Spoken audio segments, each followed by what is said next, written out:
Sigmund Freud, o pai da psicanálise, escreveu uma frase que mudou para sempre a forma como a humanidade enxerga a própria mente. Ele disse que o sonho é a estrada real que leva ao conhecimento do inconsciente. Para Freud, aquilo que sonhamos à noite não era acaso, nem confusão sem sentido. Era uma mensagem. Um código enviado por uma parte oculta de nós mesmos, uma parte que sabe coisas que a mente desperta prefere esconder. Freud passou décadas debruçado sobre essa ideia. Publicou um livro inteiro chamado A Interpretação dos Sonhos, no ano de 1900, e o considerou a obra mais importante da sua vida. Mas existe algo que quase ninguém percebeu. Milhares de anos antes de Freud nascer, a Bíblia já tratava os sonhos exatamente como aquilo que ele redescobriu, mensagens. Só que, para as Escrituras, essas mensagens não vinham apenas do inconsciente humano. Elas vinham do próprio Deus. Em Jó, capítulo 33, versículos 15 e 16, está escrito: em sonho ou em visão da noite, quando o sono profundo cai sobre os homens, e adormecem na cama, então ele lhes abre os ouvidos e sela a sua instrução. José do Egito interpretava sonhos e salvou uma nação inteira da fome. Daniel decifrou o sonho de um rei que nenhum sábio da Babilônia conseguiu explicar. Freud provavelmente jamais imaginou que estava caminhando por uma trilha que os profetas hebreus já haviam percorrido 3.000 anos antes dele. E há uma ironia comovente nisso. Freud nasceu em uma família judia, cresceu ouvindo as histórias das Escrituras, conhecia bem as narrativas de José e de Daniel. Ao longo da vida, porém, ele se afastou da fé e se declarou ateu, buscando explicar dentro da mente humana aquilo que a religião atribuía a Deus. Mesmo assim, quando finalmente sentou-se para estudar os sonhos, acabou tropeçando exatamente na mesma verdade que a Bíblia do seu próprio povo sempre defenderá, a de que o sonho não é vazio, o sonho fala. Mas o paralelo é impressionante demais para ser ignorado. Neste vídeo, vamos explorar as conexões surpreendentes entre o que Freud descobriu sobre os sonhos e o que a Bíblia sempre ensinou sobre eles. Fique até o final, porque a última reflexão vai mudar completamente a forma como você encara aquilo que passa pela sua mente enquanto você dorme. Ensinamento número 1. O sonho como mensagem. Freud redescobriu o que a Bíblia nunca esqueceu. A grande revolução de Freud foi afirmar que o sonho não é lixo mental. Antes dele, a maioria dos cientistas acreditava que sonhar era apenas ruído, descargas aleatórias do cérebro adormecido, sem significado nenhum. Freud discordou com toda a força. Ele dizia que todo sonho tem um sentido, que todo sonho quer nos dizer algo, e que ignorar os sonhos é ignorar uma das vozes mais profundas da nossa própria existência. Ele chamou isso de a realização de um desejo. O sonho, para Freud, era a maneira que a mente encontrava de expressar aquilo que a razão desperta reprimia durante o dia. Agora observe algo extraordinário. A Bíblia parte exatamente da mesma premissa fundamental: o sonho carrega significado, o sonho é linguagem, o sonho comunica. Em Jó, capítulo 33, versículo 14, está escrito: Deus fala uma e duas vezes, mas o homem não atenta para isso. E o versículo seguinte completa: em sonho ou em visão da noite, quando o sono profundo cai sobre os homens, então ele lhes abre os ouvidos e sela a sua instrução. Perceba a ideia. Durante o dia, o ser humano está ocupado demais, barulhento demais, distraído demais para escutar. Mas quando o corpo dorme e a mente racional silencia, abre-se um canal. Uma porta. Um espaço onde algo pode ser dito. Freud dizia que nesse espaço fala o inconsciente. A Bíblia dizia que nesse espaço pode falar o próprio Deus. São visões de mundo diferentes, é verdade. Mas as duas partem da mesma intuição profunda. Existe uma sabedoria que só consegue nos alcançar quando finalmente nos calamos. Freud chamou o sono profundo de porta para o inconsciente. Jó, escrito possivelmente há mais de 3.000 anos, já chamava o sono profundo de momento em que Deus abre os ouvidos do homem. Pensem como isso é curioso. Por milhares de anos, praticamente todas as culturas antigas trataram os sonhos como algo carregado de sentido. Foi só na era moderna, com o avanço do racionalismo, que a humanidade passou a desprezar os sonhos como um mero ruído. Freud, no fundo, foi um homem que devolveu à ciência uma sabedoria que os antigos nunca tinham perdido. Ele apenas traduziu para a linguagem da psicologia aquilo que os hebreus já sabiam pela fé. Para quem crê, o que Freud encontrou foi apenas uma parte de uma verdade que as escrituras já anunciavam desde o começo. Aquilo que passa pela sua mente à noite raramente é insignificante. Ensinamento número 2. José do Egito, o primeiro grande intérprete de sonhos da história. Se Freud é lembrado como intérprete de sonhos do século XX, a Bíblia apresenta um intérprete muito mais antigo, José, o filho de Jacó. A história de José é uma das mais fascinantes das Escrituras, e ela gira inteira em torno de sonhos. Ainda jovem, José sonhou que feixes de trigo se curvavam diante do céu, e que o sol, a lua e 11 estrelas se inclinavam perante ele. Seus irmãos o odiaram por causa desses sonhos e o venderam como escravo. José foi levado ao Egito, foi preso injustamente, e mesmo na prisão continuou interpretando os sonhos de outros presos. Até que um dia o faraó, o homem mais poderoso do mundo, teve 2 sonhos que nenhum sábio do Egito conseguiu explicar. Sonhou com 7 vacas gordas devoradas por 7 vacas magras, e com 7 espigas cheias engolidas por 7 espigas secas. Chamaram José. E veja a resposta dele, em Gênesis, capítulo 41, versículos 15 e 16. O faraó disse, tive um sonho, e ninguém há que o interprete. Ouvi dizer que quando ouves um sonho, o sabes interpretar. E José respondeu, isso não está em mim. Deus é que dará resposta de paz a Faraó. Essa frase é decisiva. José não se apresenta como um gênio decifrando o inconsciente pela própria capacidade. Ele diz, com todas as letras, que a interpretação pertence a Deus. E aqui está uma das grandes diferenças em relação a Freud. Freud enxergava o sonho como algo que sobe de dentro do ser humano. José enxergava o sonho como algo que desce de cima, do Criador.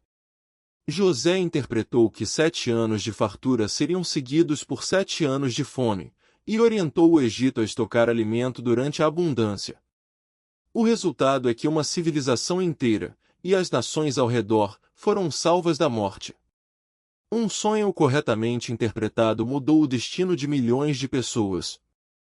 E há algo ainda mais profundo na história de José. Os sonhos que ele teve na juventude, e pelos quais foi odiado e vendido, acabaram se cumprindo exatamente como haviam sido mostrados. Seus irmãos, muitos anos depois, se curvaram diante dele no Egito, sem sequer reconhecê-lo, pedindo alimento para não morrer de fome. O sonho do menino desprezado se tornou a realidade do governante que o salvou. E quando José finalmente se revela aos irmãos, ele não busca vingança. Ele diz uma das frases mais belas de toda a Bíblia, em Gênesis, capítulo 50, versículo 20. Vós, na verdade, intentastes o mal contra mim, porém Deus o tornou em bem, para fazer como se vê neste dia, a fim de conservar em vida um povo numeroso. Perceba a diferença de horizonte. Freud olhava o sonho e enxergava o drama íntimo de uma pessoa. A Bíblia olha o sonho de José e enxerga o plano de Deus atravessando gerações. Freud dizia que os sonhos carregam verdades que a mente desperta não quer encarar. A história de José vai além disso. Para quem crê, o sonho pode carregar verdades sobre o futuro que nenhuma mente humana teria como conhecer sozinha. E o intérprete verdadeiro não é aquele que confia na própria sabedoria, mas aquele que se coloca de joelhos diante de Deus. Ensinamento número 3. Daniel na Babilônia, o sonho que nenhum sábio conseguiu decifrar.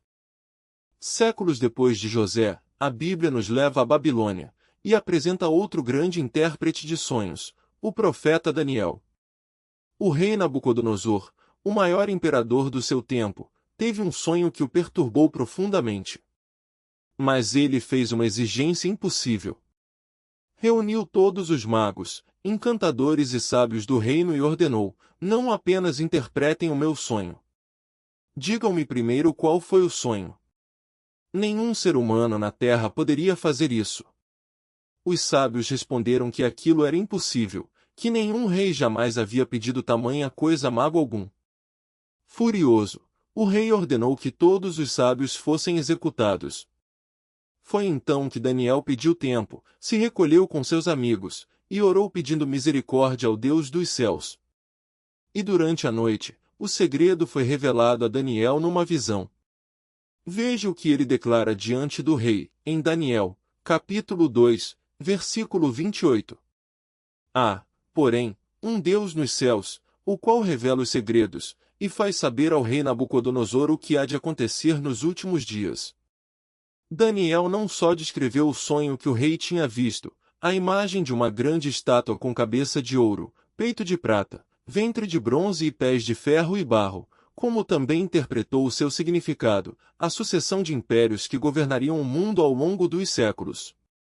Pense na coragem intelectual disso. Freud passou a vida tentando ler os sonhos a partir de fora, ouvindo o paciente contar e depois analisando o conteúdo. Daniel afirma algo ainda mais ousado, que Deus lhe revelou não só o significado, mas o próprio sonho que outra pessoa tinha tido. Para quem crê, a mensagem é clara. Existe um Deus que revela os segredos. Os sonhos, nas Escrituras, não são apenas o eco dos desejos reprimidos de uma pessoa. Eles podem ser janelas para propósitos que ultrapassam a própria vida daquele que sonha. Daniel não se gabou. Assim como José, ele devolveu toda a glória a Deus, dizendo que a sabedoria e a força pertencem ao Senhor. Vale reparar também na atitude de Daniel antes da revelação. Ele não se trancou sozinho tentando forçar a resposta. Ele reuniu seus amigos e orou. Buscou a Deus em comunidade. A resposta veio como um presente, não como conquista da própria genialidade. Freud confiava no esforço da análise, na inteligência do método. Daniel confiava na graça de um Deus que se agrada em revelar segredos a quem se humilha diante dele. E depois de receber a interpretação, a primeira coisa que Daniel faz não é correr até o rei para receber honra. É parar para adorar. Ele bendiz o Deus que dá sabedoria aos sábios e o conhecimento aos que sabem entender. Freud buscou a chave dos sonhos dentro da mente humana. Daniel encontrou a chave nas mãos do Deus que criou a mente humana. Ensinamento número 4. O inconsciente e o coração, onde Freud e a Bíblia quase se encontram. A maior descoberta atribuída a Freud é a ideia do inconsciente. A tese de que dentro de nós existe uma região oculta, cheia de desejos, medos e memórias que não controlamos, e que muitas vezes nem sabemos que existem. Freud dizia que somos como um iceberg. A parte que vemos, a nossa consciência, é apenas a ponta. A maior parte de nós está submersa, escondida, agindo por baixo da superfície. E o sonho, segundo ele, era a forma mais direta de enxergar essa parte submersa. Essa ideia parecia radicalmente nova em 1900. Mas a Bíblia já falava de uma profundidade oculta dentro do ser humano há milênios. Ela chamava essa profundidade de coração. Não o órgão que bombeia sangue, mas o centro escondido da pessoa, o lugar de onde nascem os pensamentos e as intenções.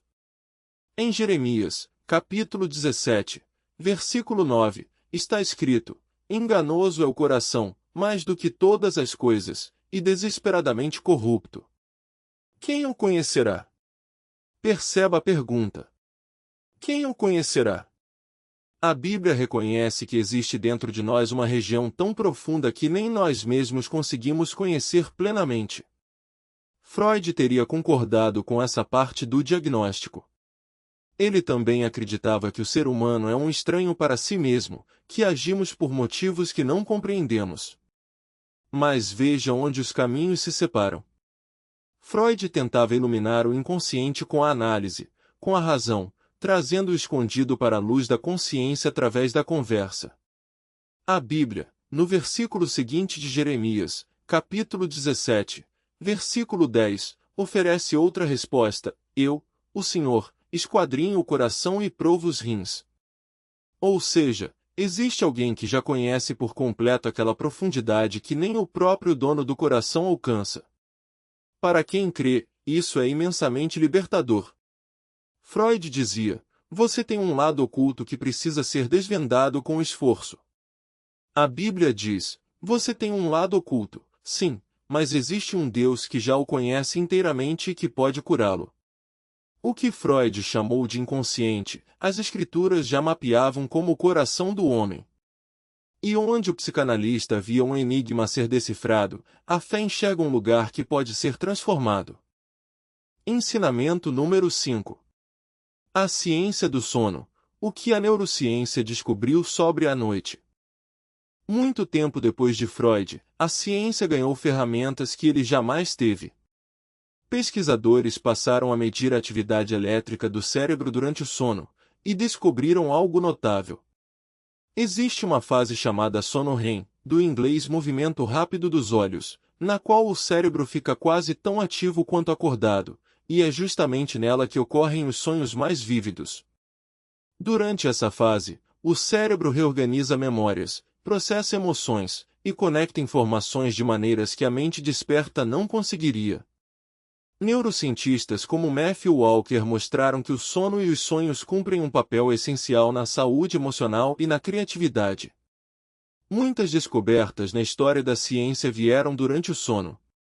O químico Auguste Kekulé afirmou ter compreendido a estrutura circular da molécula de benzeno depois de sonhar com uma serpente mordendo a própria cauda.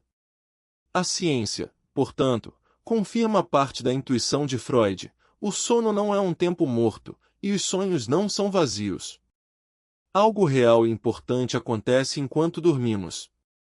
É preciso cautela aqui, porque a neurociência não afirma que os sonhos sejam mensagens de Deus, e nem teria como medir isso com seus instrumentos.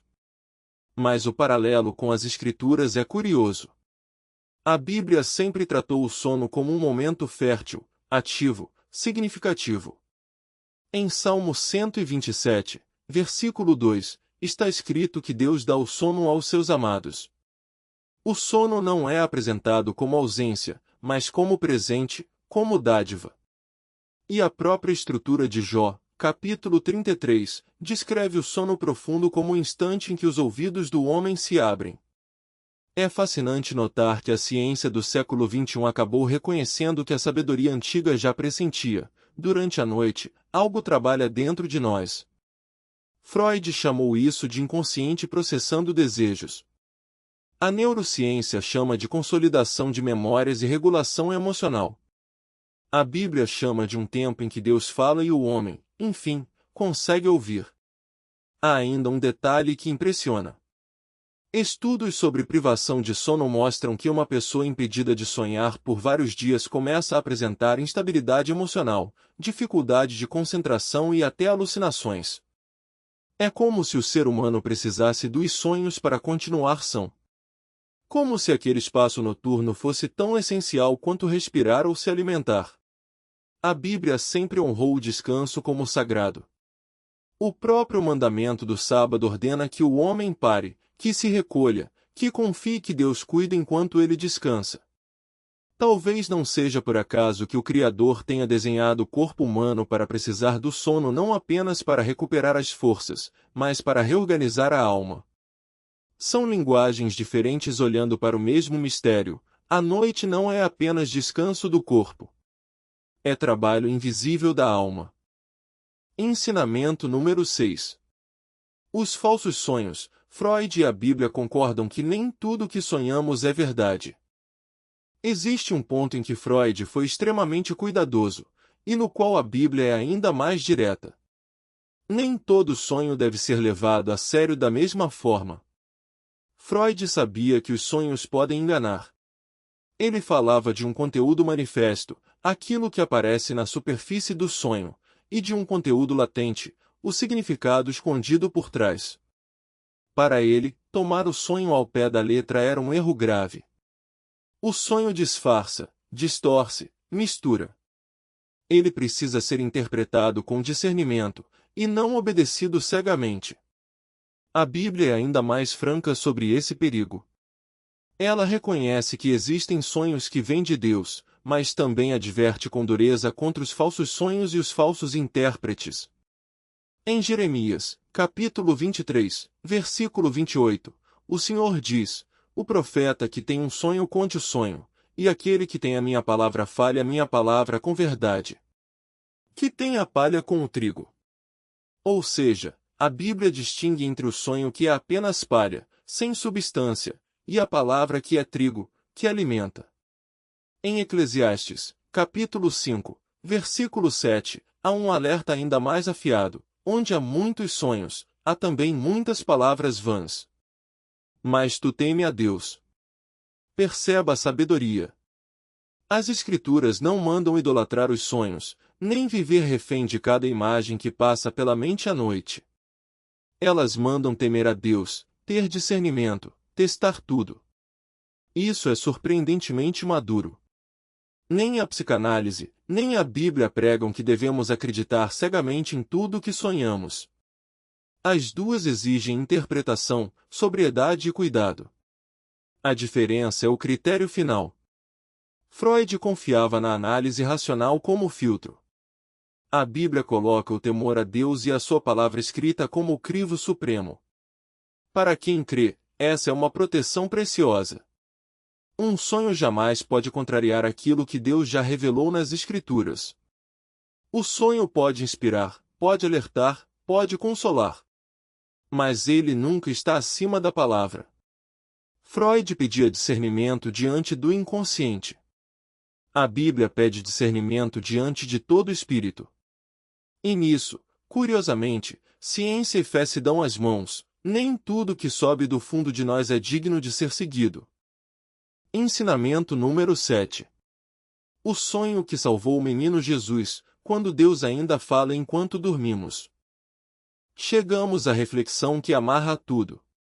Freud acreditava que os sonhos revelam o passado, as memórias antigas, os desejos reprimidos da infância, aquilo que já vivemos e não conseguimos elaborar. O sonho, para ele, olhava sempre para trás.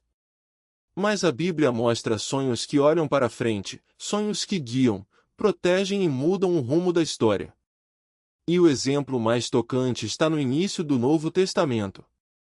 Quando Jesus nasceu, o rei Herodes, tomado de medo e inveja, decidiu matar todos os meninos de Belém para eliminar o Messias. E como Deus protegeu a sua própria promessa? Através de um sonho. Em Mateus, capítulo 2, versículo 13, está escrito: tendo eles partido, eis que um anjo do Senhor apareceu a José em sonho, dizendo: levanta-te, toma o menino e sua mãe, foge para o Egito, e permanece lá até que eu te avise, porque Herodes há de procurar o menino para o matar. José, o carpinteiro, não discutiu, não hesitou. Ele acordou, obedeceu, e salvou a vida daquele menino que mudaria a história do mundo inteiro. Um sonho protegeu o Salvador da humanidade. Pense na grandeza disso. O mesmo recurso que Freud estudaria séculos mais tarde nos consultórios de Viena, o sonho, foi o instrumento que Deus usou para preservar a maior promessa das Escrituras. E note o padrão que se repete em toda a Bíblia. José do Egito, Daniel, José de Nazaré, todos ouviram a Deus durante o sono, e todos obedeceram. O sonho, nas Escrituras, nunca é o fim. Ele é um chamado à ação. Freud nos ajudou a levar a sério aquilo que se passa dentro de nós à noite. E isso tem enorme valor.